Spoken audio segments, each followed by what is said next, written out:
Ready? Yep. Austin, congratulations. Thank you. LPGA Drive-On Championship presented by Volvic.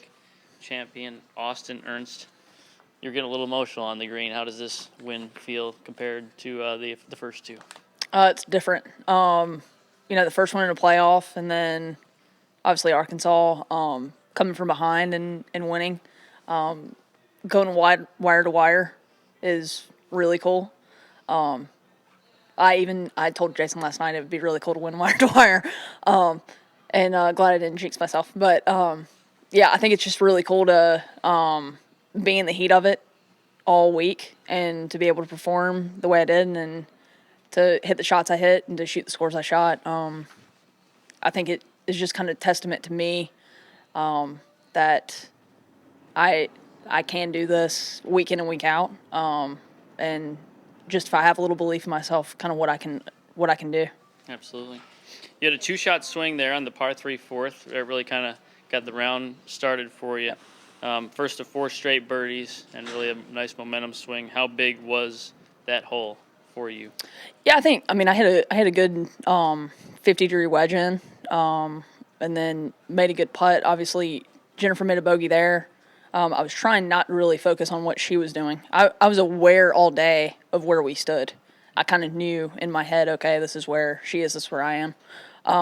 But I kind of just wanted to keep the pedal down. After I made the birdie on 5, I turned to Drew and said, all right, I just got to stay aggressive, keep making birdies, keep being confident, and then hit a really good shot in 6, and then hit a good shot in 7, made both those birdies, and then kind of stalled out a little bit on the birdies. Had a few tough pins to kind of get to, and I hit my tee shot a little too far on 10. I kind of knew I could bring that bunker in if I hit a good one and if I hit it on the right side.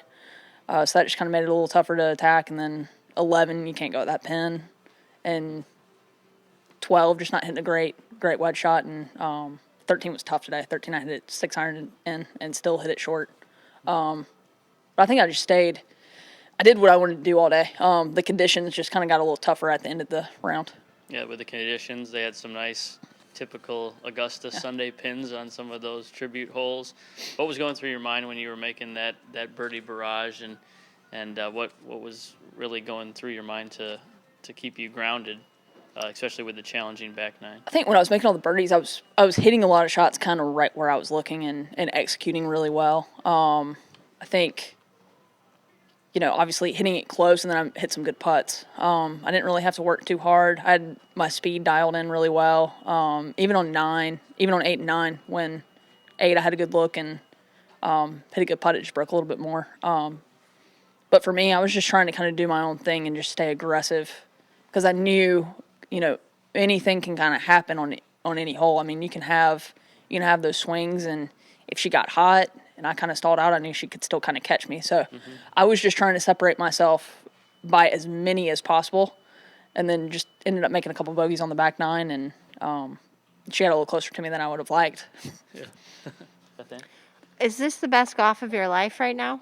I think so. I think in the last year, I've played better than I ever have. I think when I don't play well, I manage it much better. When I'm not quite firing on all cylinders, but I think, the control I have with my putter, I've always been a pretty good chipper. I feel like I'm a very good chipper now. And then I feel like I have a really good feel for my swing. I feel the most in control of my game I ever have. I think ball striking wise, driving the ball, I drove the ball fantastic today. And that's kind of been the thing that if anything holds me back, that kind of holds me back. Sometimes I don't hit fairways all the time. But I hit a lot of really good tee shots and hit a lot of good iron shots today. When did you start thinking about the Olympics, trying to qualify? I feel like last year, you kind of 19, 20, I kind of know, I don't really know how the Rolex rankings work, but I know that they're like a 2-year thing. Yeah. So I think in 19, you're kind of like, all right, this is kind of important. And then didn't have a good year in 19, and I had a great year last year. And then I kind of check it every now and then, kind of know where I am.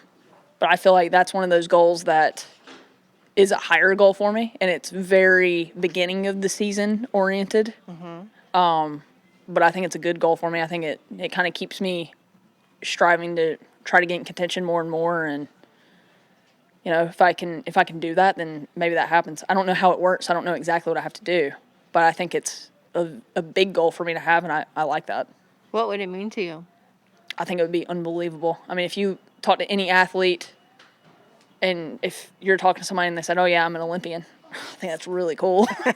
So, I mean, as a golfer, it was never a thing that when I was a little kid, I never dreamed of it. We never could do it. But I think it'd be really cool to do it. Americans have now won the first 3 tournaments, and you're obviously close to the Cordes sisters. Yeah. And maybe an adopted sister or something. But it's the first time since 2007 that Americans have won the first 3. Is this an American resurgence, do you feel like? I feel like we've got a lot of really good young Americans. I don't know if I'm still a young American or not since I'm 29, but Yes. I think there are a lot of good American players now. I mean, Danielle's my age, maybe a little bit younger than me. Jess is a year younger than I am. And then Nellie. I mean, Nellie's unbelievable now. So I think you have a lot of good American players, and I think we all want to play really well, and I think we're all pushing each other to play better. I practice a good bit with Jess. I play a good bit with Jess. Play a good bit with Nellie out here. We always want to beat each other. So I think it's kind of one of those things that it just kind of pushes you when you see your friends win. You want to win. So you kind of want to one-up them as much as you can. Have you talked to your dad yet? I talked to him walking down the stairs for a second. What did he say? He said, "Good playing, Austin." Got a bar So I talked to him for literally 2 seconds. Okay, well, there's more to be said, I guess. He's got quite a few people he's Yeah. serving. Yeah, it was in the midst of the chaos. So. Oh, gotcha. Yes. Austin, you win at the LPGA Drive On Championship presented by Volvic. What does Drive On mean to you? I think it just means to do the best you can in everything you do. I think you just strive to be the best version of yourself. I think that's what Drive On means to me. 2 weeks off and then head out to the West Coast, and you're the most recent champion on the LPGA Tour. You'll have a little bit of a target on your back, I would imagine, just ahead of the year's first major. What are your plans leading up to the West Coast swing? Take a couple days off and then just get back to practicing and kind of preparing for Kia and A&A. I kind of know, I played both those courses a lot, so I know what to expect. I kind of know what to work on. Hopefully I can do what I did this week. The game felt pretty easy to me this week. I know it's not always going to feel that way, but if I can kind of just keep doing the same thing, ball striking wise, and then I really dial my speed in all week, and I think that's kind of what helps. Especially today when I couldn't hit it quite as close, I still had pretty easy par putts. Mm-hmm. What will you focus on looking specifically to A&A? I mean, I'll kind of have to sit back and think about it, but A&A in particular, I would say, you get a few more mid to long irons, and then wedges in the par fives. I can get to a couple of them. I can normally get to a few, kind of depending on where tees are, that kind of thing. But it's the same stuff. I mean, drive the ball well there and keep it in the fairway, and then you can kind of attack it a little bit. If you miss fairways there, you kind of get in trouble. They normally have the rough up pretty high. But I think it'll just kind of be the same thing as this week. Greens will be a little bouncy. Won't have quite as many wedges, so just kind of dial in those mid to long irons. Thanks, Austin. Congratulations. Thank Enjoy you. this. I want to ask